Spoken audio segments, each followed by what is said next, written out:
for now? Yes, perfect. Good, good. So, dear colleagues, today we are going to talk about an exciting topic of getting feedback from our students or from our learners. And I guess it's an exciting topic because, on the one hand, we are supposed to teach, to train our learners to use the 21st century skills. And one of the most crucial 21st century skills is giving and receiving feedback, of course. But while observing language schools internationally, and especially in Russia, I bumped into facts that teachers sometimes struggle with getting feedback from students, and students cannot, in Russian culture that's for sure, and many other cultures all over the world, students are shy to give feedback because it goes against their cultural norms, giving feedback to teachers. And today we are going to explore how to receive productive, hopefully, feedback from our students. So I wanted to start with leadership levels, which we discovered at the Dmitry Nikitin school, and we implemented them, these leadership levels, we implemented them to our teaching system and learning system. So it's part of our curriculum now. So what we do, we move our learners gently but effectively from A1 level to C1, C2 level by the age of 18 or 19 when they leave secondary school in the country. But at the same time, we have a different set of levels, the 4 levels of leadership or the 4 levels of learning. And as we move students from A1 to C2, in the same manner, our aim is to move students from level 1 to level 4. And on level 1, in many countries, Russia is not the exception, we have students in our language school who can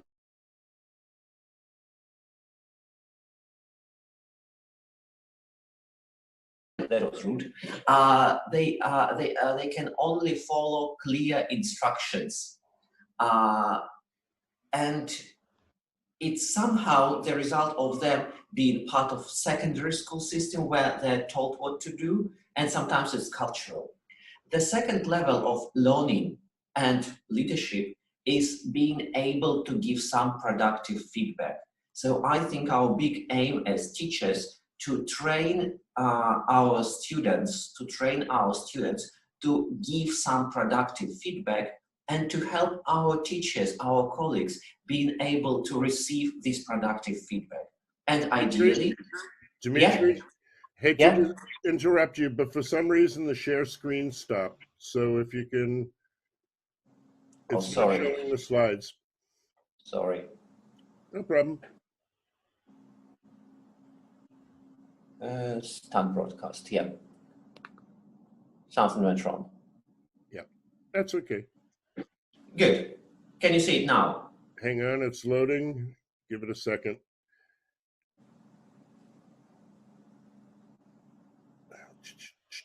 Waiting for it to come up.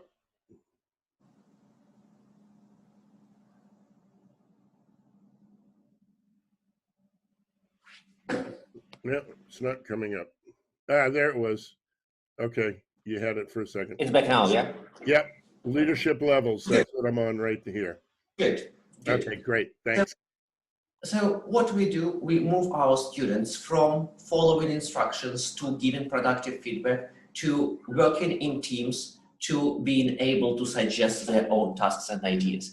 And today I wanted to talk about moving students to the kind of a second level of learning, being able to give feedback. So how can we get feedback from our learners in class? I normally start my classes with a mood check. Mood check is a very quick tool you use at the beginning of the class. Like, it takes 1 minute. You show your learners this chart. How do you feel today? How are you feeling right now? Just reflect and tell me.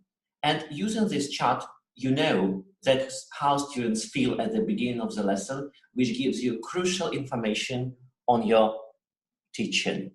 Then the next thing I love, and we do it at the end of the class, we get red and green feedback from our learners. Now, at the end of every class, we dedicate 3 minutes of precious time, and we ask our learners, could you give me first red feedback and then green feedback? Red feedback, everything you think can be improved in the class, can be fixed in the class, and green feedback, what you liked about the class. And first students suffer greatly with giving red feedback, but if you do it repeatedly, they start understanding that red feedback does not necessarily mean it's bad feedback. It means that it's space for improvement. And they're normally better with green feedback. So green and red feedback, they're feedback sessions which we run with students for 3 minutes at the end of every lesson. And it's the way of continuously moving our students to feedback culture. Then what we are starting doing this year at the Dmitry Nikitin School, we are going to run retrospective sessions, which are 45-minute sessions once in 3 months. It's a planned lesson, which is called a retrospective session. And during the session, the students are supposed to answer first the 4 questions. What are we doing well in class? What are we not doing well? What have we learned in 3 months? And what problems did we have? And when they do it, they go to the next section. They're going to answer these 4 questions. Why are we doing that okay? Why are we not doing that okay? Why were we able to learn that? And why did we fall short? And it's a 45-minute session, which we run once in 3 months, and it gives so much food for thought, and it's creating a deeper feedback culture. Then, if we go further, we have a technique called 10+10, and this feedback 10+10 can be used during the retrospective sessions we run.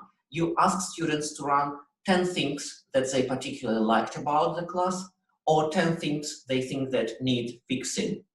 And when they have 10 ideas written down, together they choose one idea, and then they write the answers why they think it's a problem or why they think it's got well, and they have 10 answers to the why question. So first they answer the question what they liked or what they disliked about the class, and then they explain why they liked or disliked a particular idea which was chosen. Then, very often we use physical commitment to work with feedback. We ask a question, for example, my favorite one, what are the problems in our classes which need to be fixed? They write it on a piece of paper, A4. They put pieces of paper on the floor. Then students mingle around pieces of paper. They read them and they physically commit to the idea they like. They physically stand next to the idea they like. And when you have a crowd of people around one idea, you see the real problem and you start discussing it with your students. Why this problem needs fixing, or why they like this or that element of the course. So then, my favorite part, and I'm going to finish with that, my favorite feedback activity is feedback learners give to teaching teams. It's when teaching team, including administrative staff members, gather together with students and you sit back to your students. You sit back to your students. Then the moderator gives students the 2 questions. What do you love about the course or the school? And what are the 2 things which need fixing? And then the students have some thinking time. And after that, they just tell you at your back. They don't see your face. You are sitting back to your students. And they tell you back at, they will give you feedback at your back. And you are just writing down what they're saying. Then you are turning to students and saying, thank you. All you can do at my back feedback session is saying, thank you. So, my name is Dmitry and I still work for the Dmitry Nikitin School. Let's keep in touch, shall we? There my content. Sorry for the slides, but I think we did have some productive time, and yep. Nice timing. Good. So thank you very much.